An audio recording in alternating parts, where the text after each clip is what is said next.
चंद्रशेखर आजाद से पहले बिहार में आकाश आनंद ने शुरू की चुनाव यात्रा। पहले सोशल मीडिया पर फूंका बेगुल, फिर भर दिया कैमूर का पूरा मैदान। बिहार पहुंचते ही ट्वीट पर छा गए आकाश आनंद, चलने लगा ऐसा ट्रेंड। आज से एक हफ्ते पहले किसने सोचा था कि ट्वीट पर आकाश आनंद का नाम ट्रेंड करेगा? किसने सोचा था कि बिहार में आकाश आनंद को देखने के लिए जनसैलाब उमड़ पड़ेगा? इन तस्वीरों को जरा देखिए। आकाश आनंद जैसे ही बिहार पहुंचे, उन्हें देखने के लिए लोग गाड़ी के पीछे दौड़ने लगे। आकाश आनंद के लिए इस तरह का क्रेज कभी नहीं देखा गया। इससे पहले बहन जी ने आकाश आनंद को हरियाणा और दिल्ली की जिम्मेदारी भी दी थी, लेकिन वहां न इस तरह की भीड़ आई और न ही उन्हें कामयाबी मिली। लेकिन बिहार की भीड़ देखकर वो गदगद हैं। अगर मायावती ये भी तस्वीरें देखेंगी तो खुश हो जाएंगी। अब से लेकर 20 सितंबर तक आकाश आनंद बिहार में सर्वजन हिताय यात्रा करेंगे और बीएसपी को मजबूत करने की कोशिश करेंगे। आकाश आनंद की ये यात्रा 11 दिनों में 13 जिलों से होकर गुजरेगी, जिसमें कैमूर, रोहतास, अरवल, जहानाबाद, छपरा, सीवान, गोपालगंज, बेतिया, मोतिहारी और मुजफ्फरपुर जैसे जिले शामिल हैं। जिसके तहत आकाश आनंद ने पहली रैली कैमूर में की,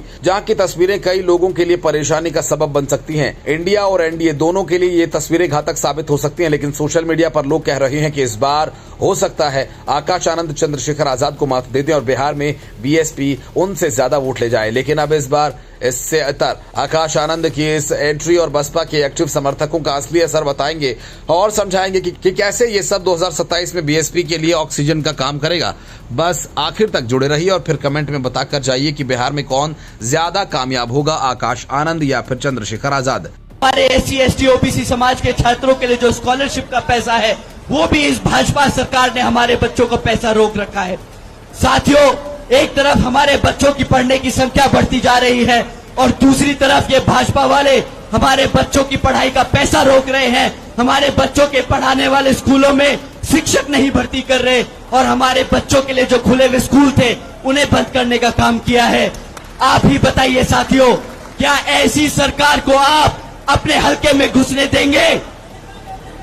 आपके बच्चों के साथ, आपके बच्चों की शिक्षा से जिन्होंने खिलवाड़ किया, क्या आप ऐसे लोगों को दोबारा अपने हलके में दोबारा सत्ता में आने देंगे?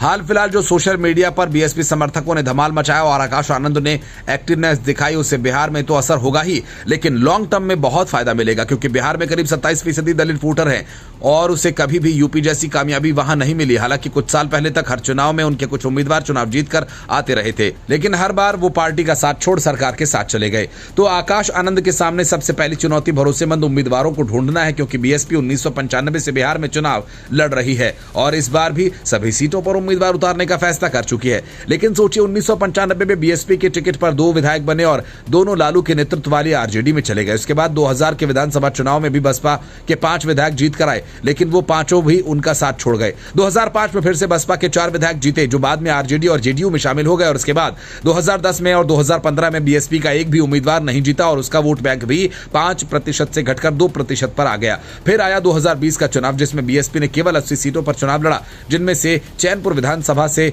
जमा खान अकेले जीतकर विधानसभा पहुंचे, लेकिन इन्होंने भी पार्टी को धोखा दिया और जेडीयू के साथ जाकर बीजेपी की साझेदार सरकार में मंत्री बन गए।